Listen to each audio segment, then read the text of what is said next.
انبیاء کے فضائل کا ایک جگہ مجموعہ اور نمائندہ.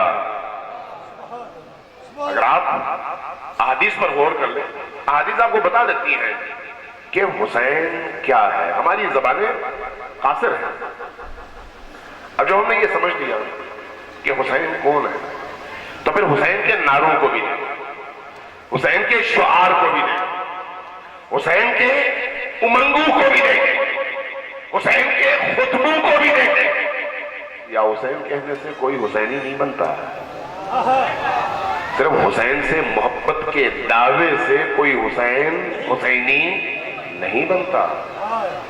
کیا کربلا سے لے کر کوفہ تک اور کوفہ سے لے کر شام تک جن لوگوں نے اسیران کربلا کی مظلومیت کا تماشا بنایا اور تماشا دیکھا، ان لوگوں پر ذرا غور کریں.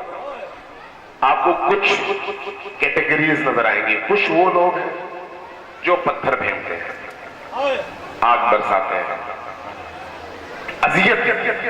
کچھ لوگ ہیں جو ہاتھوں میں ہینڈر لے کر، تلواریں لے کر، نیزے لے کر اذیت دیتے ہیں اور ظلم کرتے ہیں.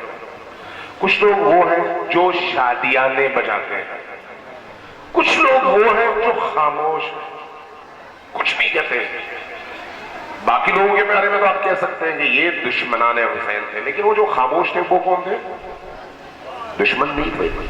دشمن ہوتے تو ان کی صفوں میں رہ کر شادیانے بجاتے، پتھر برساتے، آگ برساتے، نیزے کی انیوں سے چبو چبو کر ان کو زخمی کرتے. یہ نہیں کیا انہوں نے. لیکن خاموش رہے. کیوں؟ اس لیے یہ بول نہیں سکتے تھے. بولیں گے تو وہی مصیبت جو اس قافلے پر آئی ہے ان پر بھی آئے گی. لہذا اس مصیبت سے ڈر کر خاموش. پر ایک اور طبقہ بھی تھا جو خاموش بھی تھا اور آنسو بھی بہا رہا تھا. آنسو بھی بہا رہا تھا. تاریخ پڑھیں آپ کو پتہ چل جاتا ہے کہ کچھ طبقات ایسے تھے، کچھ لوگ ایسے تھے جو ان کی مظلومیت دیکھتے تھے، آنسو بہاتے تھے. ان سے خطاب کرتے ہوئے حضرت زینب کے خطبے موجود ہیں تاریخ میں. میں اس طرف نہیں جاتا، بہت لمبی ہو جائے گی چونکہ مجھے مختصر کرنا ہے. یہ جو آنسو بہانے والے تھے یہ کون تھے؟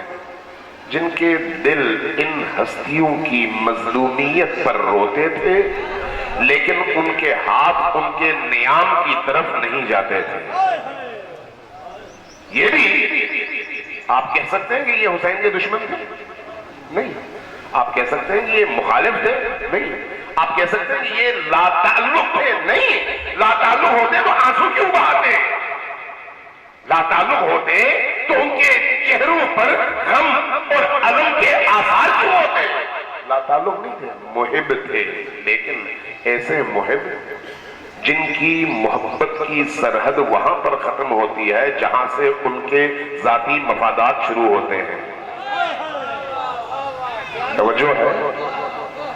جہاں پر ان کی محبت کی حدیں ختم ہوتی ہیں وہ جگہ ہے جہاں سے ان کے مفادات شروع ہوتے ہیں. اگر حسین کے نام پر میری جان کو خطرہ ہے تو جہاں سے خطرہ شروع ہوگا وہاں سے میری زبان بند ہو جائے گی.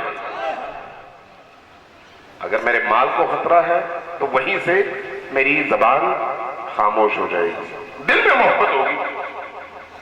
تو اس کا مطلب یہ ہے کہ حسین کو سمجھنے کے بعد حسینیت کو سمجھنے کی ضرورت ہے. ہر حسین حسین کہنے والا حسینی نہیں ہوتا. لال مسجد کا واقعہ ہوا تھا، آپ کو یاد ہوگا. آخری دنوں میں اندر ایک یزیدی چھپا ہوا تھا جو بہت سارے حسینیوں کے قتل میں یا بالواسطہ یا بلا واسطہ کہیں نہ کہیں رول رکھتا تھا. لیکن آخر میں اس کی زبان پر بھی یہ تھا کہ اب میں حسین کی طرف سے کفن سر پہ باندھ کر میدان میں نکل آیا ہوں. یاد ہے؟ اخبارات میں سرخیاں لگی. حسین انسانوں کی اس مجبوری کا نام ہے کہ جب انسان کے سامنے کوئی رستہ باقی نہ رہے تو اس کو ایک ہی پناہگاہ نظر آتی ہے جس کو حسین کہتے ہیں. ایک ہی پناہگاہ. لہذا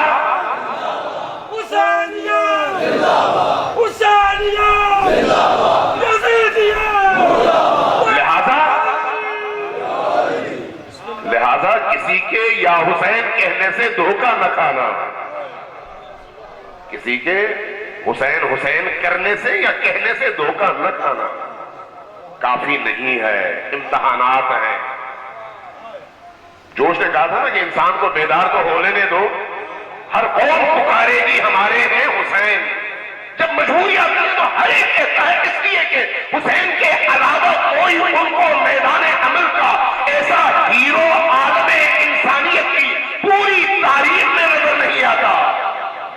کہاں جائے گا حسین کے در کو چھوڑ کر؟